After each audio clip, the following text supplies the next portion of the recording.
Tonight on Gopher Football with Jerry Kill, Coach Kill breaks down the season-opening victory. The best thing we got done is we won, and it's always easier to teach after a win. Plus, get an exclusive preview of Brick by Brick, an all-access behind-the-scenes web series about the Golden Gophers. And the Gophers work on their team chemistry at Dave & Buster's. It's your weekly look inside Golden Gopher football, and it starts right now.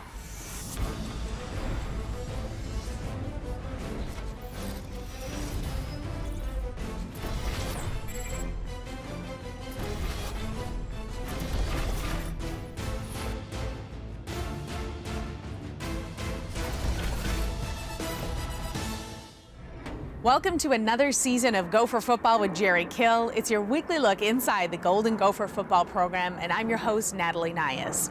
The Maroon and Gold claimed their season opener Thursday night, and about the only thing to complain about was the heat.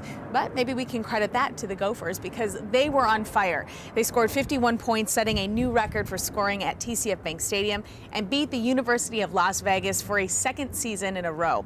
To take us through all of Thursday's action, Mike Max joins head coach Jerry Kill in the Hall of Fame room. Thanks very much. It's always nice to talk about an opening game when it's an opening game victory for the Minnesota Gophers. Mike Max along with the head coach Jerry Kill. Nevada, Las Vegas came in here on a hot and steamy Thursday night. You got done what you wanted to get done, and like a lot of first games, you left a lot on the table that you want to do better. No question. The best thing we got done is we won, and it's always easier to teach after a win. But, you know, I thought we did some great jobs in making some big plays, and we didn't have a lot of penalties. I thought our kids, played hard. We played a lot of people. If I took all phases defensively, really played well at times, but we had 5 or 6 big plays. And we played a lot of people, but that's no excuse. You still can't give up some big plays, and we got to put a stop to that. Offensively, we punted 3 times, but, we were sporadic and not real smooth, and we can get a lot better in that area, and we will.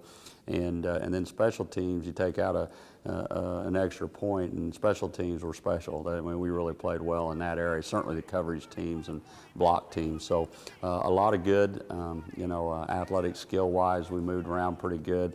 We handled the heat better than I thought we would, but we played, we went deep into our bench early, and I think it paid off in the second half. You mentioned a statistic that doesn't jump out at anybody. You don't even realize it when you're watching the game, but penalties and lack thereof in this case, a big part of who you are as a coach is focus on what you can control and don't beat yourself, i.e. 1 penalty for 5 yards for a first game.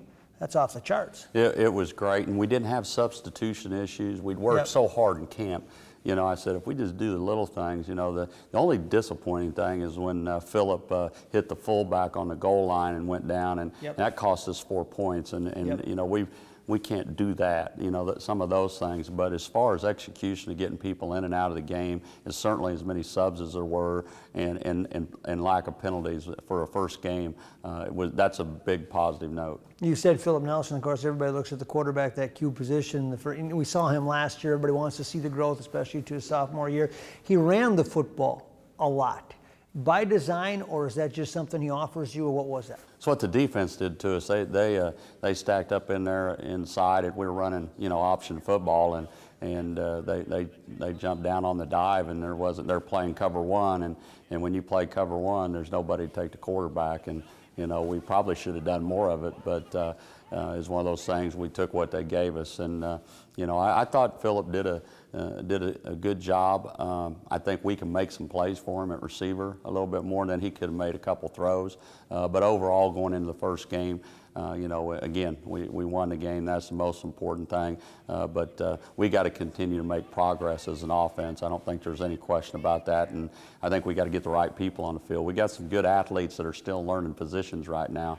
And I think you'll see a little bit more a couple of those guys in our next game. You said something before the season that was kind of interesting. I don't think a lot of people, unless you're really dialed in, understand. And that is with no huddles, there's a whole bunch more snaps on the offensive side of the ball. And so it is no longer, when you look at the depth chart, hey, these 11 guys are going to line it up. Not only is it going to, you got to be 2 deep, but almost 3 deep with injuries and everything else factored in to be an effective defense, because you're going to have to play that many people. Yeah, you do. And I think sooner or later somebody's going to slow the no huddle down because of injuries. If you see seen college football over the weekend, there's a lot of guys not even in a stance and things of that nature, and we talk about the safety of the game. And you watched California and Northwestern, both those guys were no huddles. They couldn't get defensive people on or off the field, people running, and you know, so I think we handled the management phase of the game of that part pretty good.